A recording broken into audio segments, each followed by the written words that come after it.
Hello everyone, it's Nick Sims, and this is part 9 of our speed build, Happily Ever Laughter. And in this section, we are going to work on the guest bedrooms and 2 of the bathrooms on the second floor of this house.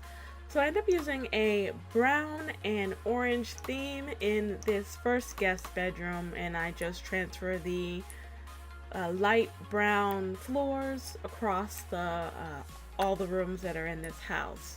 So I end up putting these brown walls up in this room and the orange modern floor lamps right behind them. There's actually the 2 little cutouts, so I decided just to go ahead and stick the floor lamps behind that. So then I'll end up trying to rearrange this room because I want to see if I can get it to fit better, so I can have like a little seating area or along with a computer.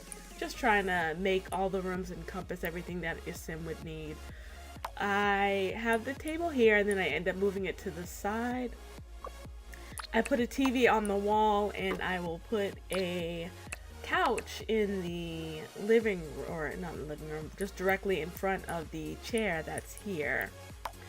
I used this modern chair and kind of a just a dark brown living sofa, and I had it in this corner first to begin with, and then I realized that I wouldn't be able to put a TV on the wall, so then I'll end up just switching the room around. I tried closing it off and I felt like this room was just way too little.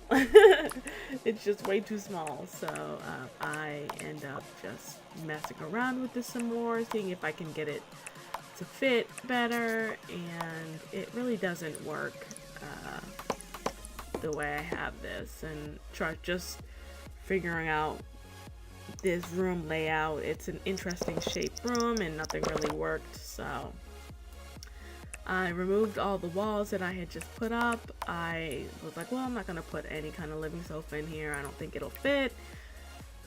And then I just try to put a couple of end chairs in the room, and I go with this pin cushion, I guess you would call it, the pin cushion chair right there, and then I didn't really want it in there either.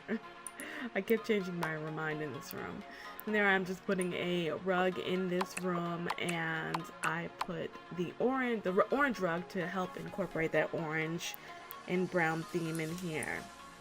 That's all I really do for that bedroom. And the bathroom, I just make it extremely simple. I put the shower tub combination, a toilet, a sink, and I will just decorate the floors and the walls in here just with that light brown, and then a similar brown kind of floor just to match. Just try to do a flip on what's in the bedroom that's there. That's pretty much it for this bedroom, just that small little rug in there, and then I will go ahead and I will move on to the bedroom, the 2 twin bedrooms. I pictured having 2 twin boys in that room. I figured, you know, 2 twin boys that are very rambunctious, and ends up being a very masculine room. This room could actually just fit anybody. I had that flower on that table and it didn't really work trying to get a computer on there as well. I keep on forgetting about the wall clocks in here. It never really crosses my mind. Whenever I'm making rooms, or you know, it would go good in a living room or something like that, it just slips my mind. And just the last couple of details in this room, the large rug in here to help break up all the wood that's in there, would make the room less echoey. I don't put any curtains on the windows in here because there aren't that many choices in this game, and trying to figure it out was just a nightmare. So I was like, I'll just leave them open, whatever. I know a lot of states here, or a lot of cities in the States, we have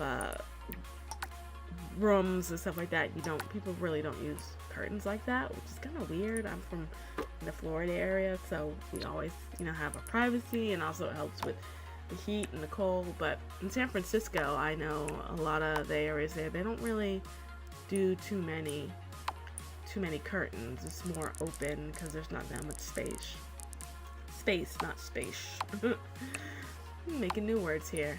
So this is me working on the twin boy bedroom that is here.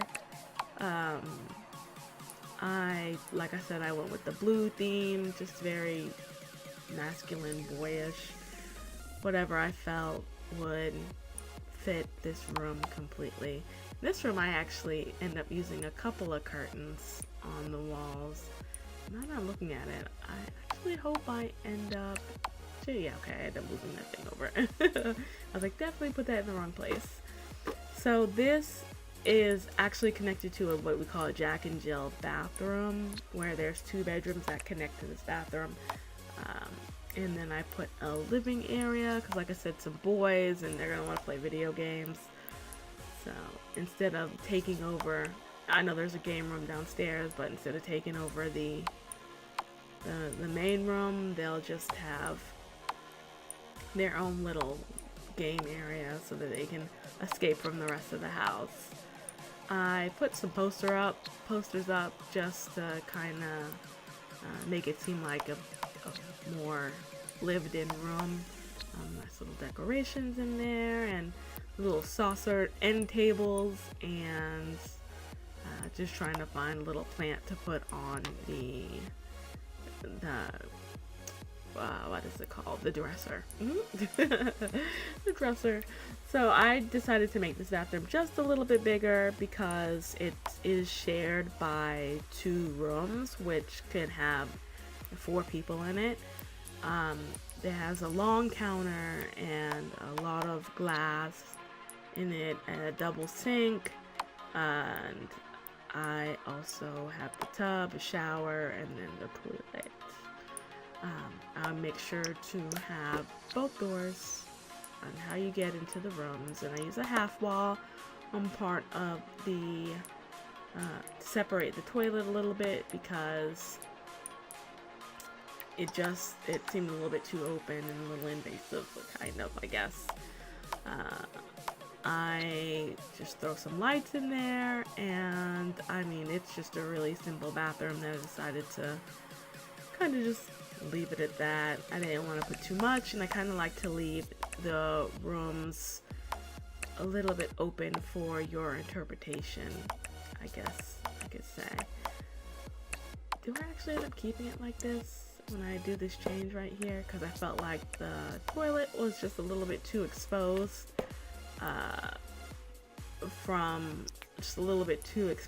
to the rest of the room. So I flip it around, because I didn't like how you just walk in and just bam, there's toilet.